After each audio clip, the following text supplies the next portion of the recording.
Hi and welcome to Take Time to Create. This is where we take time out of our everyday lives to create new and wonderful things. My name is Linda and we are going to do another fabric mixed media canvas. Today we're working on this little wooden block. I think I got it at wherever Art Minds is that Hobby Lobby or Michael's? I'm not sure. Whichever one. And it's like 3.5 inches by 3.5 inches, maybe a little bigger than that, but I thought it was super duper cute. It's the perfect size.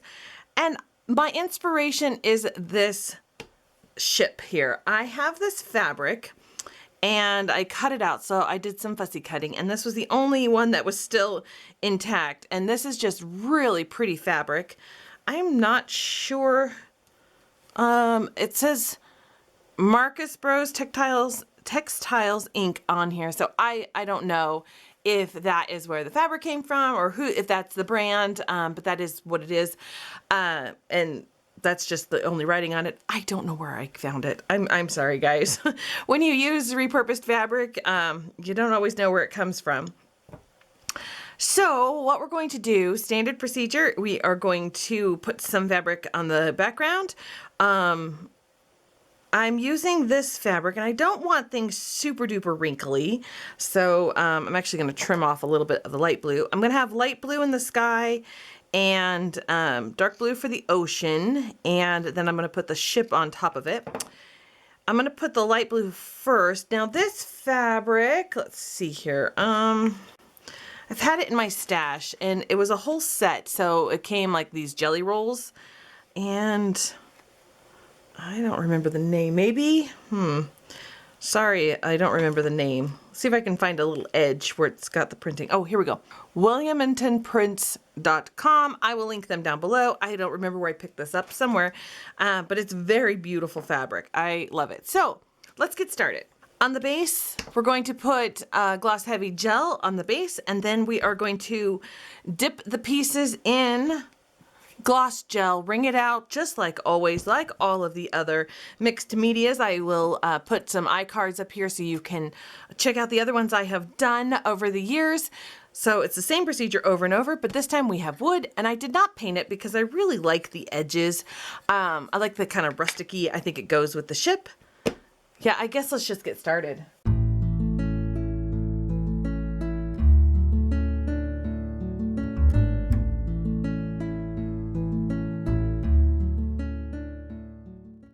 Now, it's not too thick of a layer, just enough to help adhere it down. And the gloss gel could be fine to adhere it. I don't think it would be a problem, but I just like to be double sure on this. So there we go.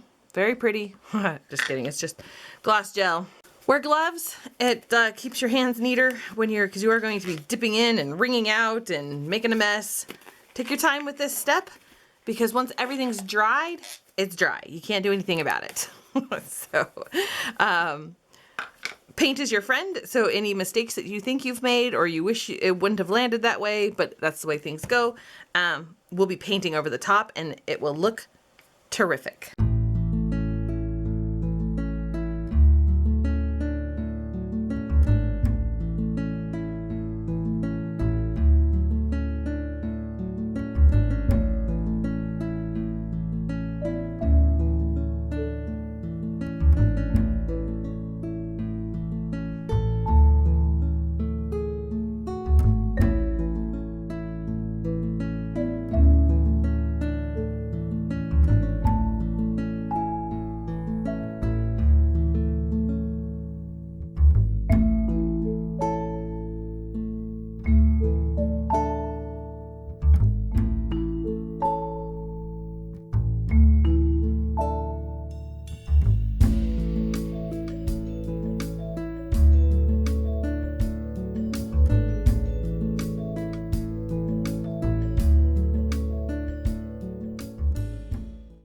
Okay, so I've got it initially set down. I'm just taking a baby wipe here and I'm just kind of wiping up the big globs. And now it should dry transparent, but sometimes when you have too big of globs, it just doesn't work as well.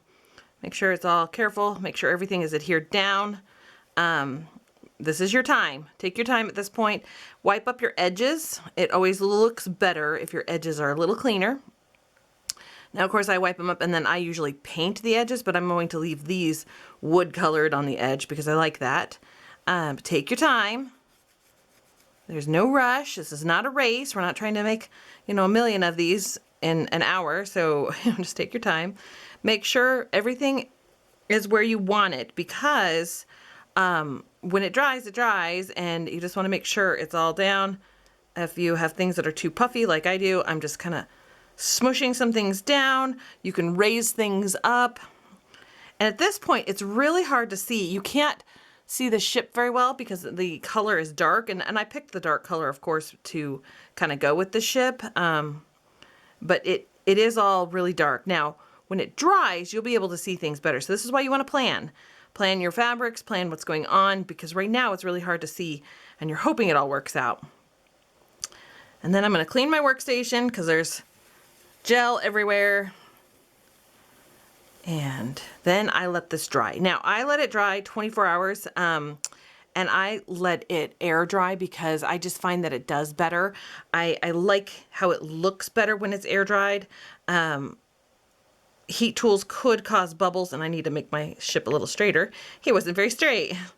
Anyway, so I let it air dry, 24 hours. You can use a heat tool, yes, of course, but this is what I prefer to do. So yeah, I'm gonna let this dry and I will be right back. All right, so this is all dry now and it's looking so cute. Now, as always, if you like it just the way it is, don't add paint, but I love to add paint. The first thing I want to do is add some paint to the sky and to the ocean. And I'm going to try out the Atreza paints. Now, I did swatch these earlier in another video, and I will link that up in the iCard. I have my palette here, meaning my plate full of dried acrylic paint. You just need a tiny, tiny bit. And I am putting out a little bit of Pearl Glacier Blue, Pearl Sky Blue, and Pearl Electric Blue. And I'm just going to use this for the sky and for the ocean. Now, I don't think this dark blue is dark enough for the ocean. So I have a little bit of Pearl Space Gray and a little bit of this Pearl White, just in case I need to make something lighter or darker. But I'm really curious to see how these Atreza paints work on the fabric. And I do love my metallics. So I've got that, scooted over. I've got a really tiny brush. It's a Finnabar 1/4 inch, one of the Art Basics brushes. And I'm going to turn this upside down. We're going to just take this lighter blue and just kind of give myself some clouds and just on the very, very top of the fabric. And that's all we're doing, just adding just a little bit of highlight, a little bit of interest.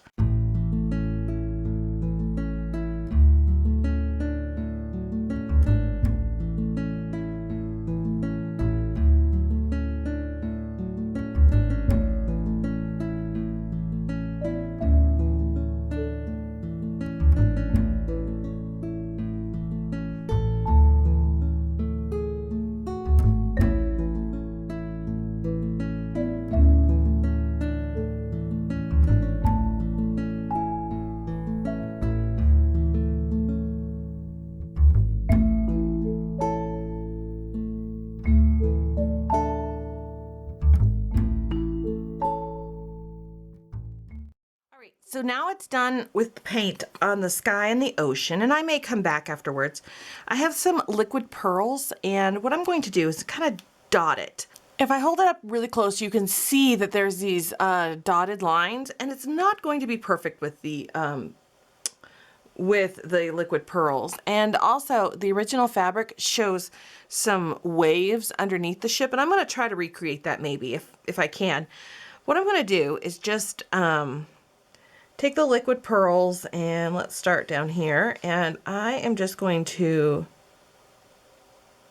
just kind of dot it-ish, kind of give it that line very gently. This is going to take a while, so take your time, don't rush it, and it's going to look really cool when it's all done. It's just like that. Now, it's not going to be perfect, nowhere near, but I just think that this is going to be really nice. Now, don't squeeze too hard, just very gently squeeze, and then we'll get this on here.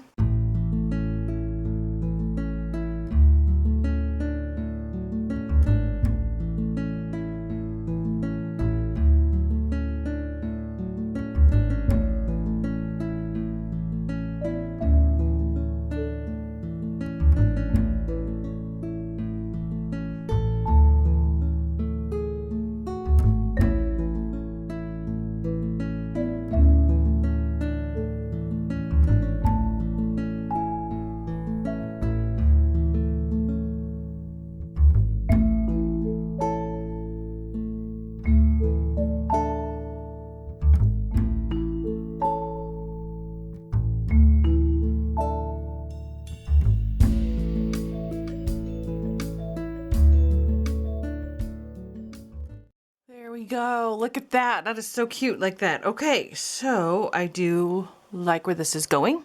I'm going to let this dry because I think I want to add some more paint on top of it. But the liquid pearls need to be completely dry before I do that. So yeah, let's let it dry. It's gonna probably dry overnight as well, but that's just the way things go. You have to have lots of patience with these fabric mixed medias. But yeah, I do like how this is turning out. You can see the boat a whole lot better. It looks almost ghost ship-ish at this point. But so this is all dry now. The liquid pearls are all dry, and I thought maybe I'd add some more, but I think I love it just the way it is. I like the wood on the sides. I like the way that the ship turned out. I think I'm going to leave it alone. I do suffer from adding too much. I think a lot of us do that, where we just keep adding on more and more, but I think I'm going to leave it. I like the ship. I like the way it turned out. So yeah, this is it. It is all done. I will put a layer of UV protectant spray over it, just so that it helps protect the fabric from fading. And a little guy like this to display it, you can put it in one of those, like a picture holders, you know, like those prop-up displays. That would look really cute. Or you can put some of that ticky tack or sticky putty tack on the back to hang it up on your wall. It's very lightweight, or you can just prop it up against a mantle or wall or something like that. So it's pretty lightweight. Lots of ways that you can display this. It's actually not too thick, so if you want to put it on a journal page or adhere it to a canvas or a larger piece too, that would work as well. So there's lots of things you can do with this, which is good because I'm going to stick this in my Etsy shop, so somebody can go ahead and pick that up if they are interested. Thank you so much for watching. If you like this video, please give it a thumbs up, subscribe to my channel, and hit that notification bell so you know when I post new videos. You can also find me on Instagram. I have two Instagrams. I have Take Time to Create, which is all my crafty goodies, and I have Linda's Journey 78, which is just all my personal stuff. So if you want to find me there, I would love to have you. I also have a blog and a Facebook. All of the links are in the description box down below. Thanks again for watching, and I will see you guys next time.